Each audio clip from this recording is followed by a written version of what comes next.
பார், உன் கலருக்கு தகுந்த மாதிரி இருக்கிறதுலே காஸ்ட்லியான புடவையா தேடி பிடிச்சு வாங்கிட்டு வந்தேன். ஒன்னு 150 ரூபா, 2 புடவை வாங்கிட்டு வந்தேன். மொத்தம் 300 ரூபா வச்சுக்கோ. ரொம்ப தேங்க்ஸ். It's all right. அடுத்த மாசம் சம்பளம் வாங்கினதும் அந்த 300 ரூபாய் திருப்பி கொடுத்துரு. இந்தாயா. என்னாச்சு? ஏதோ மனிதாபிமானத்தோடு கொடுக்கறேன்னு நினைச்சு தேங்க்ஸ் சொன்னா நீ 300 ரூபாய் திருப்பி கேக்குற? ஏய், மனிதாபிமானம் பாக்குறதுக்கு ஏன் மடி கனமா இருக்க வேண்டாம்? நேத்து வரைக்கும் நானும் ஓட்டாண்டி. ஏன் நிலம் உனக்கு என்ன தெரியும்? கணக்காரனுக்கு வாங்கும் போது என் மேல ஏதோ சந்தேகம் போல இருக்கு. யோ, திருப்பி கொடுத்தா வாங்க மாட்டேன்னு சொன்னா. ப்ளீஸ், ஒரு புடவை வேணா நீ ஃப்ரீயா வச்சுக்கோ. ஒண்ணுக்கு மட்டும் 150 ரூபா கொடுத்துரு. இது பாரு, கொடுத்த ரெண்டுத்தையும் ஃப்ரீயா கொடு, இல்லைன்னா ஆள விடு. சும்மா தொல்லை பண்ணிட்டு இருக்க. அதான் வேலையில போறத எடுத்து நானா மடியில் விட்டுட்டேன். என்ன முணங்குற? ஒண்ணு இல்ல லட்சுமி, நீ அடுத்த மாசமே 150 ரூபா கொடுக்கணுங்கிறது இல்ல. மாசம் மாசம் 50ன்னு சொல்லி 3 மாசத்துல கொடுத்தா போதும். 3 months. சரி பரவாயில்ல. மாசம் 10 ரூபான்னு சொல்லி 15 மாசத்துல திருப்பி கொடுக்குறியா? 15 months.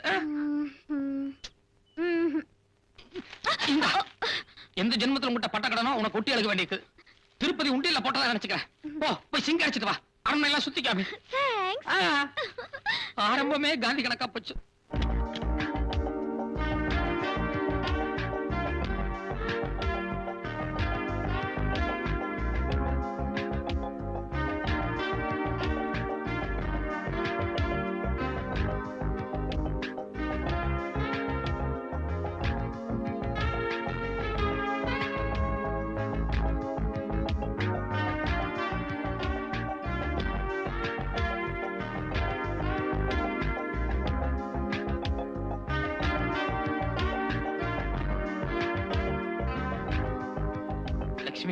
மகாராஜா கீழே எங்க இருக்காருன்னு பாத்துட்டு வரையா?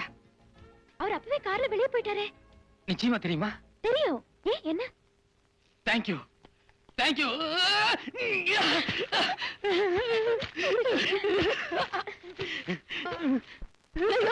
அடுத்தவங்க பெட், அவங்க பெர்மிஷன் இல்லாம இப்படி குதிச்சு ஆட்டம் போடுறியே, தப்பில்ல? தப்புதான் லட்சுமி. மனசாட்சி உறுத்தத்தான் செய்யுது. ஆனா முட்டை விட்ட கோழிக்கு தான் வலியோட வேதனை என்னன்னு தெரியும். இத்தனை நாளா லைஃப்ல நான் பட்ட கஷ்ட நஷ்டம் கொஞ்சம் நெஞ்சம் இல்ல. இங்க பாரு, இனி இந்த ஜென்மத்துல நான் சம்பாதிச்சு இப்படி ஒரு கட்டளை வாங்க முடியுமா, இல்ல படுத்தான் தூங்க முடியுமா? அதான் அங்கராப்புக்கு ஒரே ஒரு தடவை உருண்டேன். லட்சுமி, கொஞ்சம் இப்படி வா. நீ ஒரு தடவை உருண்டு பொருள். எதுக்கு? லட்சுமி, இப்படி ஒரு பெட்டை பார்த்தா யாருக்கா இருந்தாலும் ஒரு தடவை படுத்து உருளாமேன்னு ஒரு ஆசை இருக்குத்தான் செய்யும். நான் உருண்டாச்சு, நீ உருண்டுக்கோ. வேண்டாம் வேண்டாம், எனக்கு ஒன்னும் அப்படி ஆசை இல்ல. ப்ளீஸ், எனக்காக ஒரே ஒரு தடவை உருள. வேண்டாயா? எதுக்கு என்ன தள்ளி விட்ட? லட்சுமி, நான் மட்டும் உருண்டான்னு வையே, நீ மகாராஜா கிட்ட போட்டு கொடுக்கறதுக்கான ஒரு வாய்ப்பு இருக்கு. இப்ப நீ உருண்டாச்சல்ல, இனிமே அதுக்கான சந்தர்ப்பமே கிடையாது. ராஜ வாழ்க்கைன்னா இதுதான் ராஜ வாழ்க்கை.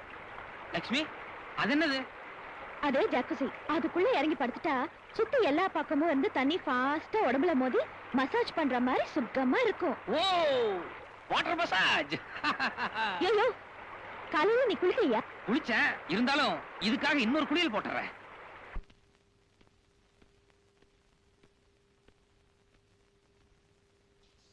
என்னது இந்த பேலஸ்ல எல்லாமே பெருசு பெருசா இருக்கு. இத பார்த்தா ஹார்மோனி பெட்டி மாதிரியே தெரியல. ஆள் படுத்துங்கற கட்டல் மாதிரி இருக்கு. யோ, ஹார்மோனி பெட்டியாது? பியானோயா? லட்சுமி, ஒரு எம்காம் பட்டதாரிக்கு இது பியானோன்னு கூடவா தெரியாது? வேலைக்கார பொண்ணு உனக்கு புரியுற மாதிரி ஒரு எளிமையான பாஷையில சொன்னேன். That's all. இப்ப பாரு.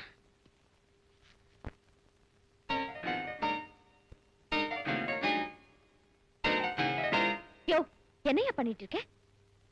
நான் என்ன டியூன் வாசிச்சிட்டு இருக்கேன்னு தெரியலையா? டியூனா? ஃபாலோ பண்ணு.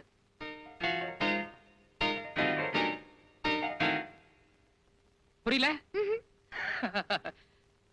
டிங்கிரி டாங் டிங், டிங்கிரி டாங் டிங், மாடத்திலே கன்னி மாடத்திலே ராணி பொண்ணு ஐயர். எந்திரியா? எந்திரிங்கறல்ல? கேளு.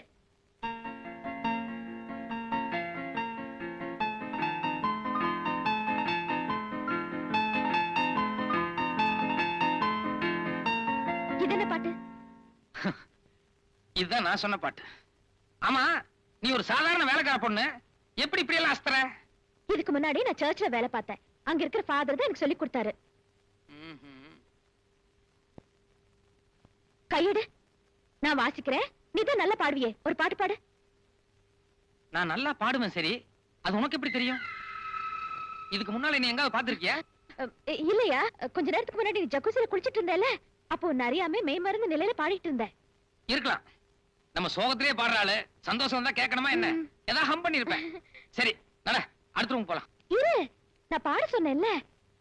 லட்சுமி, நான் இன்னைக்கு தான் புதுசா வேலைக்கு சேர்ந்திருக்கேன். வந்தது வராதமா கச்சேரி வச்சு அத மகாராஜா பார்த்தாருன்னு வை, உடனே மூட்டை கட்டி என்ன ஊருக்கு அனுப்பிச்சிடுவார்.